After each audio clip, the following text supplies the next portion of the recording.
Hey guys, Aletha here, vlog number 11. I have a lot to talk about. Thanks everybody who voted. I sent out a message to all my friends and subscribers about what my topic should be this time, and so I'm going to talk about non-food animal products. Actually, alternatives to non-food animal products, because for a lot of people who are newly vegan, you start to learn quickly that there's a lot more than just food that comes from animals. And really, food choices are just the tip of the iceberg. It's the most obvious and easiest thing you can do to help animals, but there's so much more that you can do. And if you're not familiar with other animal products and ways that Antoine Bowl 20, who is newly vegan, raw vegan, I think. Good job. That's awesome. And he asked about non-food items like clothing and stuff, and so I'll just share from my experience. When I first went vegan a few years ago, I had this leather coat that I really loved that I had got secondhand. It was a gift.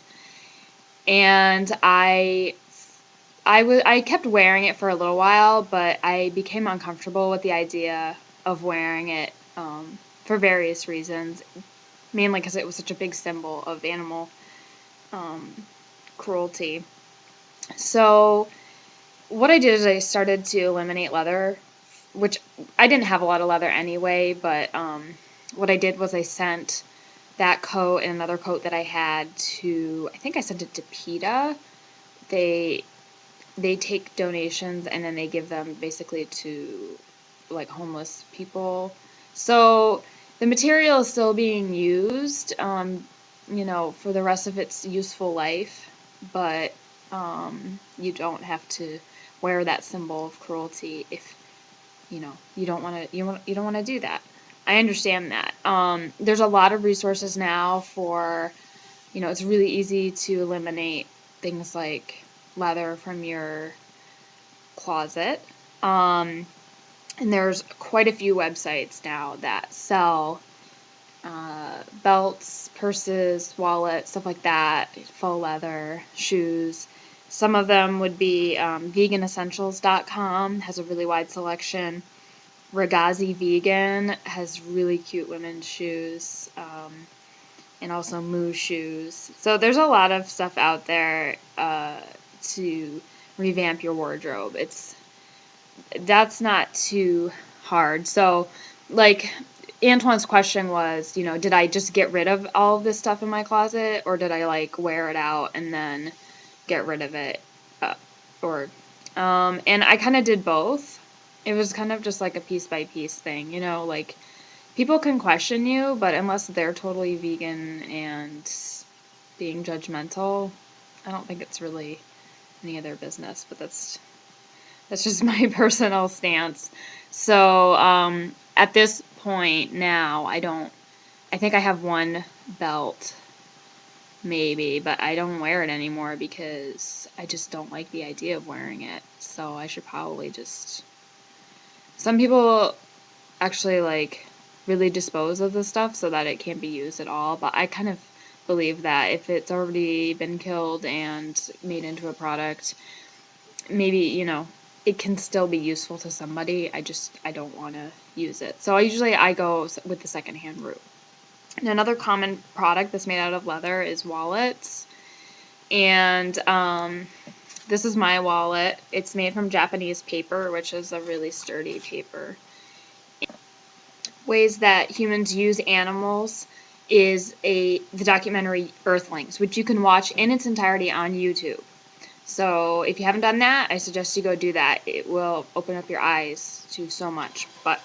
So I want to start with a definition of veganism from Donald Watson, who founded the Vegan Society in the UK in the 1940s. And I think this is a really great definition. He says, the word veganism denotes a philosophy and a way of living which seeks to exclude as far as possible and practical all forms of exploitation of and cruelty to animals for food, clothing, or other purposes. So the emphasis here is that you're seeking to exclude these things as much as possible and practical.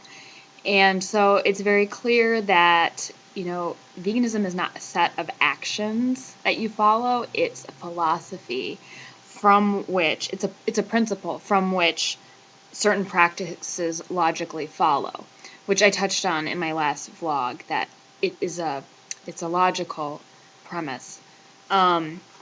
So that said, I've had some people ask me specifically, and in my wallet before that was made out of duct tape. My wallet before that was made out of cloth. So that's pretty easy to replace, as long as you're not like emotionally attached to your eel skin wallet that somebody gave you. So that answers that question. And like, I think it's really case by case. Like, personally, I have pearls that people have given me. I've never bought pearls. I don't buy animal products. Sometimes they come into my life, and I have to decide, okay, do I want this in my life? And if the answer is no, then I don't want to profit off of it either, so I don't sell it. I usually will donate it or, not wear it. Another issue, I'm a crafter. I do fiber arts, so in the past year, I've really made an effort to cut out wool and silk from my stash. I have tons of yarn, and I've veganized my stash so that I can legitimately say to my clients that all my products are vegan. And the great thing about that is that there's a lot of new eco-friendly options instead of wool now. There's a lot of bamboo, soy silk, cotton, flax. Of course, these things are more expensive, and most of the times they're really processed. So if you're environmentally conscious, you want to read the labels and make sure that they're also doing it in an environmentally friendly way. Because, there's a lot of greenwashing out there, and it's very trendy to say, oh, we have bamboo yarn or whatever. Joanne Fabrics, for instance, carries, mass-produced bamboo yarn. But which brings me to another point. I really try to shop local. That's another part of this whole, my stance is trying to be an ethical consumer. So I try to buy locals or handmade. That also goes for body products. A lot of this stuff you can buy on Etsy, which is this awesome website, biggest handmade marketplace on the internet. You can pretty much find a vegan version of anything on Etsy. I'm part of the vegan Etsy team, and there are sellers on there that do all kinds of body products and things like that. So they've kind of done all the work for you in terms of making sure that the products are cruelty-free and everything like that. But if you don't want to order online, and sometimes the handmade is pricey, you can make your own bath products from common items. Or there's a lot of brands out there. I brought some of my body products here.